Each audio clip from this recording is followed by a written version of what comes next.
Doctor Miftah Ismail former finance minister, thank you for joining us. ایک تو اب یہ ویٹ کا سکینڈل جو ہے وہ آئے دن بڑا ہوتا جا رہا ہے, اور ظاہر بات ہے اس میں وہ اب یہ سوال اٹھ رہا ہے کہ جی یہ جو کس کا احتساب ہوگا. وہ انکوائری کمیٹی جس کی رپورٹ جو ہے وہ آج شام کو آنی ہے, وہ کیا کہے گی, فیڈرل گورنمنٹ کے لیے بھی بڑا مسئلہ ہو گیا. لیکن اس سے پہلے میں وہاں پہ جاؤں, ڈاکٹر مفتاح اسماعیل, یہ پی ٹی آئی کی طرف سے آپ کے اوپر بڑے الزامات لگنے شروع ہو گئے ہیں, اور انہوں نے آج یہ بھی ایک شیئر کر دیا ہے ایک پورا چارٹ کہ جن لوگوں نے یہ ویٹ امپورٹ کی ہے اس میں آپ کی انڈسٹریز کا نام بھی نمبر 18 نمبر پر ہے, اسماعیل انڈسٹریز, جس نے 57,200 جو ہے وہ میٹرک ٹنز امپورٹ کی ہے.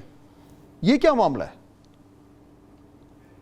سر, ہم کاروباری لوگ ہیں. ہم دال کا بھی پاکستان کا سب سے بڑا امپورٹ کرتے ہیں, ہم تیل بھی امپورٹ کرتے ہیں. ہم جب حکومت نے اجازت دی ہے اور ویٹ کی, خیر اجازت تو پہلے سے تھی, جب ویٹ کی امپورٹ کی اجازت دی تو ہم ویٹ بھی امپورٹ کیا ہے. ہماری اپنی فلار ملز بھی ہیں, ہماری اپنی سیریل کی ملز بھی ہیں جس سے ہم ایکسپورٹ بھی کرتے ہیں, ہماری اپنی بسکٹ کی فیکٹری بھی ہے. تو it's a natural sort of business. ہم نے بہت زیادہ نہیں کیا امپورٹ, 57,000 ٹن کیا ہے, which is for wheat is a very small commodity. مطلب لوگوں نے 8 لاکھ ٹن بھی کیے ہیں جو ٹریڈنگ کام کرتے ہیں. اس میں مطلب پی ٹی آئی نے کہیں کہا کہ اس کا الزام عمران خان کے اوپر لگا دو, تو عمران خان کے اوپر حق حلال کے بزنس کرنے کا الزام تو نہیں لگا سکتے نا, خدا نخواستہ. مطلب وہ کوئی مجھ سے کہہ رہا تھا کہ آسما شیرازی صاحبہ کہہ رہی تھی کہ آپ پیسے والے ہیں, تو میں نے کہا بالکل پیسے والا ہوں, لیکن منی ٹریل کے ساتھ پیسے والا ہوں. 100 کروڑ روپے سے اوپر زیادہ میری کمپنی ہر سال انکم ٹیکس دیتی ہے, تو ٹھیک ہے, آئی ایم ویل آف, اللہ تعالیٰ کی بڑی مہربانی ہے. لیکن یہ منی ٹریل کے ساتھ بزنس کرتے ہیں اور کوئی چھپا کے بزنس نہیں کرتے. تو یہ جو امپورٹ کا سارا معاملہ ہوا ہے جس میں ابھی آپ کی انڈسٹریز کا بھی نام آیا ہوا ہے, ظاہر بات ہے اب یہ ایک سوال اٹھایا جا رہا ہے کہ یہ کس طریقے سے یہ فیصلہ سازی ہوئی اور کن بنیادوں پہ ہوئی.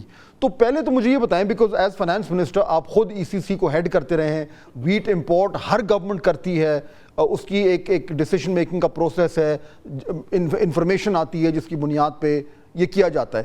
تو کیا یہ فیصلہ, جس وقت یہ فیصلہ ہو رہا تھا اس وقت کیا یہ پاسبل تھا کہ جو پروجیکشنز آتی ہیں کہ جی بمپر کراپ ہوگا نہیں ہوگا, وہ پروجیکشنز کتنی ایکوریٹ ہوتی ہیں, اور ان کو سامنے رکھتے ہوئے آپ کے خیال میں یہ فیصلہ جو کیئر ٹیکر گورنمنٹ نے کیا یہ غلط تھا یا ٹھیک تھا؟ دیکھیے, جو غلطی کی بنیاد ہے نا, وہ you have to go back 1 year.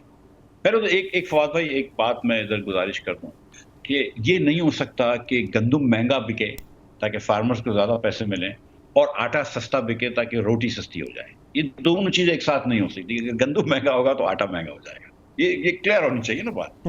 سو حکومت کی یہ دونوں چیزوں کی ایک ساتھ خواہش ہوتی ہے کہ گندم مہنگا ہو لیکن آٹا سستا ہو. یہ ہو نہیں سکتا, یہ فزیکلی ناٹ پاسبل, رائٹ. تو 2 سال پہلے پی ڈی ایم کی حکومت میں, جب اس سے پہلے 2200 روپے فی من آٹا گندم خریدتی تھی حکومت, 2200 روپے فی من.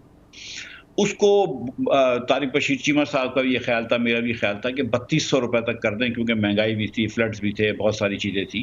لیکن حکومت نے پھر یہ فیصلہ کیا کہ 4000 روپے کی خریدے گا. سندھ حکومت 4000 روپے کی خرید رہی تھی گندم, اور پنجاب حکومت 3950 روپے کی خرید رہی تھی, شاید تقریباً 4000 ہی ہو گئے. تو 4000 روپے کی آپ نے گندم خریدنا شروع کر دی, اور وہ گندم 4000 روپے کی, مطلب ایک من کا اس کا مطلب ہے کہ آپ 100 روپے کلو خرید رہے ہیں.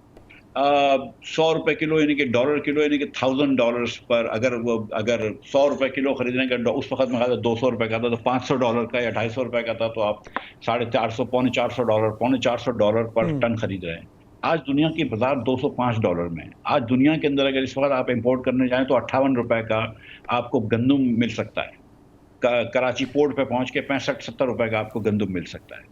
ایک تو یہ کہ گندم کی قیمت اتنی زیادہ نہیں ہو سکتی دنیا بھر سے, آپ کو گندم کے فارمرز کو ایفیشینٹ کرنا پڑے گا. تو ایک تو یہ کہ آپ نے پہلے 3200 سے 4000 کر دیا, ایکریج بھی زیادہ ہو گیا, لوگوں نے اس پہ اچھی کھاد بھی ڈال دی کیونکہ پیسے مل رہے تھے, اور انہوں نے 4000 کا لاسٹ پیسے بھی کمائے. اس بار وہ آئے, آپ نے پنجاب حکومت نے اچانک کہہ دیا ہم نہیں خرید رہے. سندھ حکومت کی جب سندھ کی گندم آ رہی تھی تو سندھ حکومت نے خریدا, لیکن پنجاب حکومت خرید نہیں رہی. تو کرائسس جو اصل میں ہے وہ پنجاب حکومت کے گندم نہ خریدنے کا کرائسس ہے. نہیں تو آپ کے خیال میں وہ ان کا جو آرگیومنٹ ہے ڈاکٹر مفتاح, ان کا جو آرگیومنٹ ہے, اور ہمارے پاس وہ اگر انٹرنیشنل پرائسز جو ہیں ویٹ کی, اس کا بھی شاید ہمارے پاس کچھ انفارمیشن ہے, اگر ریڈی ہوتی تو ہم اسکرین پہ دکھائے تھے. پنجاب گورنمنٹ کا یہ موقف ہے کہ جی کیونکہ آلریڈی کیئر ٹیکر گورنمنٹ نے اتنی گندم منگا لی تھی, اور وہ آلریڈی اوور سپلائی ہے, یہ آپ دیکھ سکتے ہیں اسکرین پہ جو اس وقت انٹرنیشنل پرائسز ہیں, ڈاکٹر مفتاح آپ بھی یہ چارٹ دیکھ سکتے ہیں, میں چاہوں گا آپ بھی ذرا اس پہ کامنٹ کریں. تو پنجاب گورنمنٹ کہتی ہے ایکسیس آلریڈی ہمارے پاس وہ آ چکا ہے, تو ہم کیسے خریدیں فارمر سے؟ جنون آرگومنٹ ہے. نہیں دیکھیں, پنجاب حکومت 4-5 ملین ٹن خریدتی ہے گندم, فیڈرل گورنمنٹ 101 ملین خریدتی ہے, سندھ حکومت 3 ملین خریدتے ہیں. کوئی قدغن تو نہیں ہے, پنجاب حکومت خرید سکتی ہے, آج بھی فارمر سے جا کے خرید سکتی ہے. اگر آپ کو اس بازار میں جہاں پہ پاکستان میں اس وقت دیکھیں, میں آپ کو بتاؤں, میری کیونکہ فلاور مل ہے تو مجھے پتا ہے کہ پاکستان میں کچھ عرصے پہلے 6 مہینے پہلے آٹا جو تھا وہ 146 روپے تک کا بکا ہے, 146 روپے پر کلو کا آٹا بکا ہے. آج آٹا 91 روپے کلو بک رہا ہے. آج گندم جو ہے وہ 80-82 روپے کی ہے, تو آٹا بھی سستا ہو گیا ہے. تو یہ بات یاد رکھیں کہ پنجاب حکومت اگر چاہے تو وہ خرید سکتی ہے, وہ نقصان کر لے اپنا, وہ 110 روپے کا آٹا گندم خرید لے فارمر سے, 100 روپے کا گندم خرید لے اور وہ 70-80 روپے میں بیچ دے, تو یہاں مہنگائی بھی نہیں ہوگی اور گندم بھی خریدا جائے گا. وہ نقصان ہو جائے گا, حکومت کا بالکل نقصان ہوگا. دوسرا یہ کہ ایک سال اگر وہ کیرنگ کاسٹ کرتے ہیں تو 24% ان کو انٹرسٹ لگتا ہے, وہ بھی ان کو نقصان ہوتا ہے. تو وہ اپنا نقصان بچا رہے ہیں. مجھے اس میں سمجھ میں نہیں آ رہا کہ آپ ایک دن جا کے بڑے تہوار منا رہے ہیں کہ ہم نے روٹی سستی کر دی, 16 روپے کی روٹی سستی کر دی, دوسرے دن آپ کہہ رہے ہیں کہ گندم مہنگا ہونا چاہیے. تو یہ دونوں چیزیں ایک ساتھ کیسے ہو سکتی ہیں؟ تو پھر پنجاب حکومت اچانک ایک سب سے بڑا پاکستان کا بائر اگر مارکیٹ سے نکل جائے تو مارکیٹ تو نیچے کرے گی نا.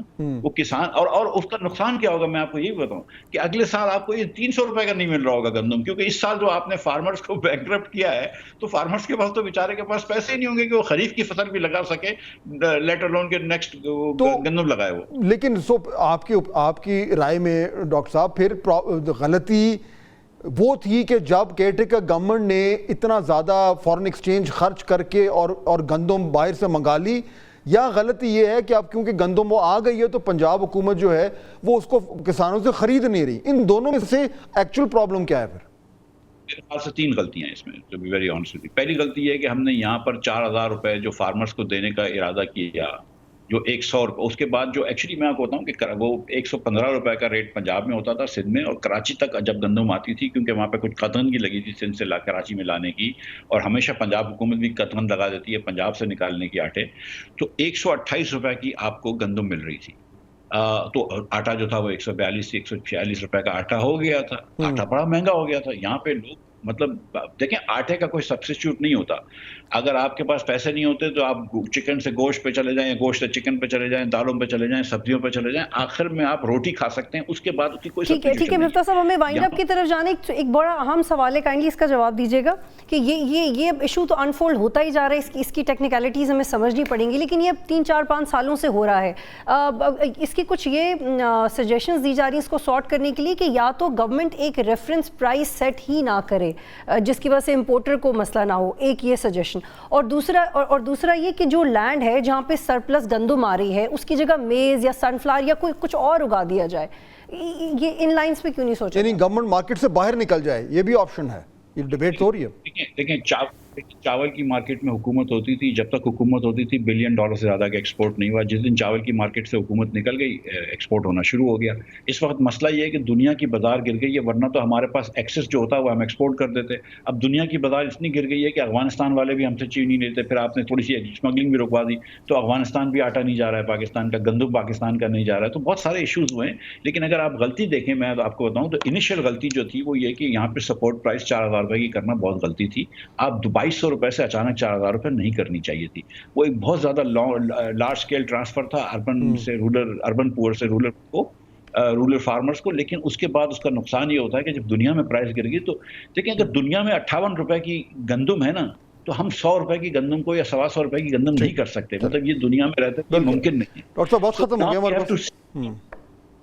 پوائنٹ آپ کا آ گیا, امپورٹنٹ پوائنٹ ہے. Thank you very much. We out of time. Doctor Miftah Ismail, always a pleasure.